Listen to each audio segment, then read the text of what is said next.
এখানে দ্বীনের শিক্ষা দেওয়া হয়, ইসলামের শিক্ষা দেওয়া হয়, শরিয়াতের শিক্ষা দেওয়া হয়, কোরআনের শিক্ষা দেওয়া হয়, হাদিসের শিক্ষা দেওয়া হয়, বিভিন্ন শিক্ষায় শিক্ষিত করা হয় এই মাদ্রাসা থেকে। এ নবী প্রেমিকেরা, তবে আপনাদের ছোট ভাই, ছোট ছেলে হিসাবে আপনাদের জানিয়ে দেয়, এই 2026 সাল কঠিন সময়, কঠিন টাইম আপনারা জানেন। এ নবী প্রেমিকেরা, মাদ্রাসায় জঙ্গির ট্রেনিং দেওয়া হয়।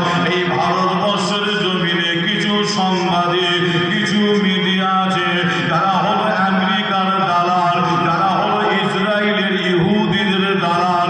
এ নবী প্রেমিকেরা, সোশ্যাল মিডিয়া খুললে দেখতে পাবে তারা বক্তব্য দিতে দিতে অনেক সময় বলেছে মাদ্রাসায় নাকি সন্ত্রাসের শিক্ষা দেওয়া হয়, জঙ্গির নাকি ট্রেনিং দেওয়া হয়। এই নবী প্রেমিকেরা, আমি আশিকুল্লাহ বলে কি জানেন, মাদ্রাসায় সন্ত্রাসের শিক্ষা দেওয়া হয় না, জঙ্গির ট্রেনিং দেওয়া হয় না, বোম মারার শিক্ষা দেওয়া